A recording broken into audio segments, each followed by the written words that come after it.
Be who you are. Be who you are for your pride.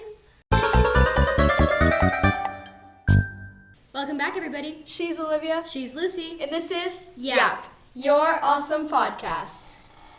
Lucy actually came up for the topic today. I did. What's that topic? So today we're going to kind of dive into the topic of social media and just how that's really been, like, how we've seen it affect, like, people's personal style, kind of, like, just how it affects... Both in ways of, like, fashion and in lifestyle. Yeah, how it affects just, like, individuality, you know? I feel like that's something I've really been thinking about a lot recently. So I definitely want to dive into it.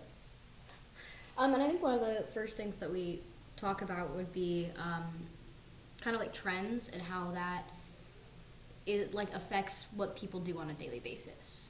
For sure. You know, as I've been on social media since about 2020, I would say, and since then I've noticed so many things just like come in and out of like trending. It's really interesting to see because you know we went from 2020, the fashion was very different than what like I would say fashion is now. Like Right. We were coming out of the 2010s, we still had a lot of people wearing like skinny jeans and like high top Converse and shoes, you know. And now we've got people wearing very baggy jeans, maybe like the Y.A.P styles coming back in. It's very interesting to see how fast things change because of social media. Yeah. That's my kind of take on it. I think that along with that like micro trends, things that were like the bows and polka dots and things like that are just, they're so in, then they're out. I think the bows are cute, but I don't know, I just feel like it was really like, you know, forced at me. Like I would walk into like a Marshall's and like all of the jeans had like bows all on them, and I'm like, Right. Like, it just felt very like, it was just interesting to me. Yeah, and I think micro trends like that and things like fast fashion kind of put into like really heavy consumerism, because like what did they do with those pants when they stopped selling? You know, like and people were always buying these like you know, the jeans that had the bows on them, you know, and they wear them while they're in style and then they never wear them again because, you know, oh, that was so last summer. I just feel like that really takes away from people's like individuality. Like you see people, they see something online, they want it, they usually buy it like at like, I don't know, Target or something, or Target or on Shein and Temu and TikTok Shop, and that is a really big like I want to say just like issue, because like you can order something and it can get to you within like a week and then you can start wearing it, but it's also really cheap, because if you don't like it, you know, oh, I only spent $5 on it, you know, if I don't like it, I don't like it. But like the problem for that with me is like, yeah, like if you don't like it, but then if you decide you don't like it, like you're just going to throw it away. Right. Or you're just going to donate it and it's going to end up at the thrift store. The fact that people are able to get clothes delivered to them like so fast, I think that plays a major role in like the fact that there's such an excess amount of just like clothes. Yeah. In the world.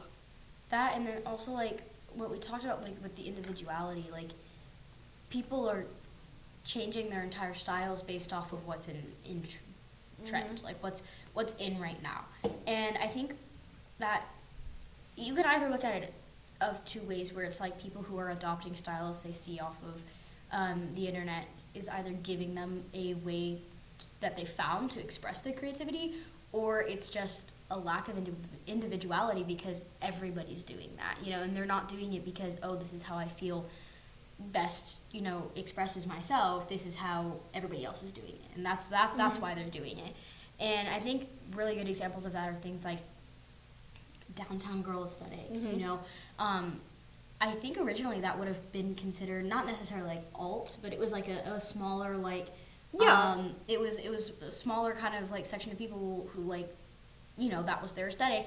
And then someone adapted it and all of a sudden there's 10,000 makeup tutorials on TikTok. There are 500 Pinterest boards that you can find that you have, where to buy all of that so that you can look like the person in the picture.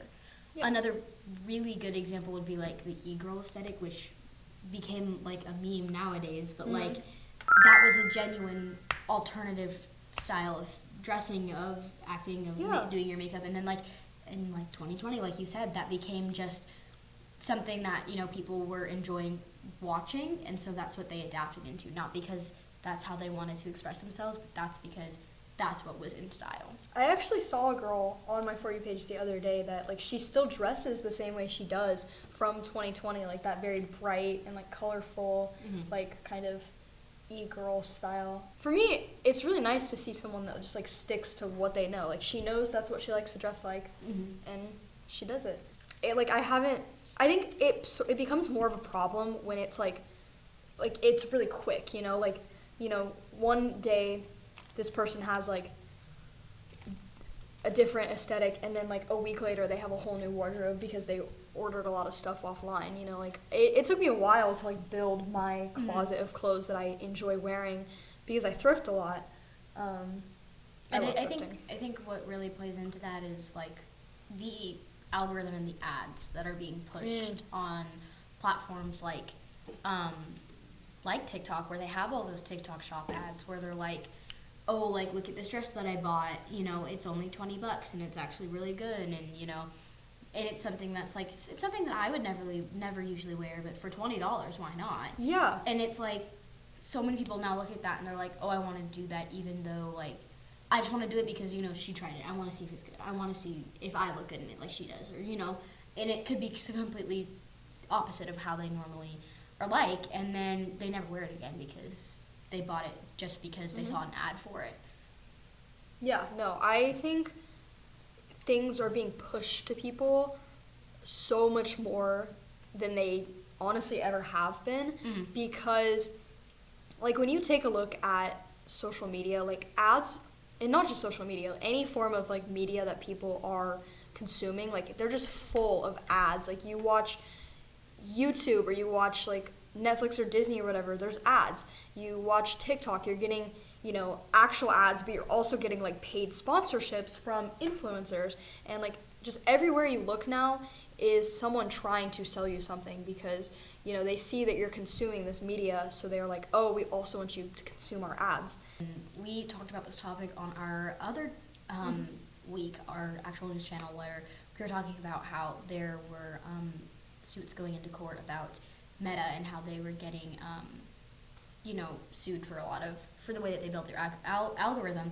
And I think one of the best quotes would be from Miss Freddie, which I'll put a clip of her interview when she said it. I feel like I remember a time when maybe that wasn't the main driving factor for social media, and unfortunately, I mean, as someone who like puts themselves into the content creation like realm, I think that is such a thing to where now everything about social media has to be profitable. Everything, algorithm, ads, like everything you click, you look, you view for X amount of minutes, and I just remember when that wasn't a thing, and that's when it was more enjoyable. And it was back when social media was more about connection than it was influencing. I saw a video the other day, and it was this guy just talking about like what he thinks the future of social media will look like, and I can't remember exactly what he said, but he thought, it would just become like, it's going to become more of like viewing content, and like you're not going to be like connecting with your friends and family anymore. And Gordon actually said something about this when we told him our video idea.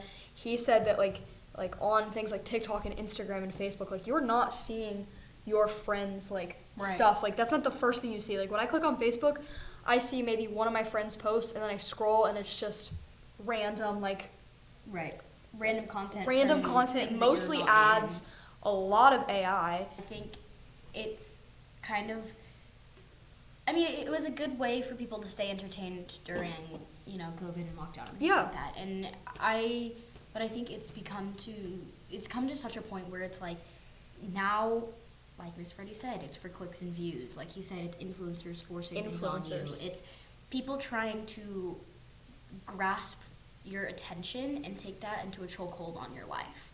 Famous people used to be like singers, actors, Right. dancers, I don't know, like people that like were in pop culture, but now Who had done something to make Yeah. a name for themselves. But now it's like, oh, do you know who Alex Earl is? No, I don't know who Alex Earl is. I have no clue who this woman is or why we freaking keep bringing her up.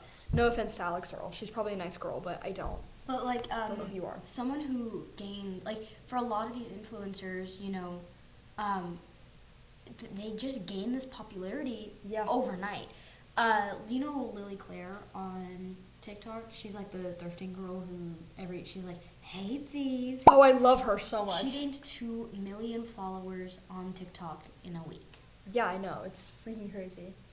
She never meant to be an influencer. Yeah. And she just released a video where she was kind of talking about that, where she's like, this is unfiltered content. And that's a little scary because now there are 2 million people Mhm. who are watching my every move. And, I really hope that she stays one of the good ones because there's so many people out I there really like her. who fall into that influencer trap and then they start getting brand deals and they start, pushing things and they start telling you things about their life and you're like, honestly, I really don't care. One of my least favorite people on TikTok is Michaela.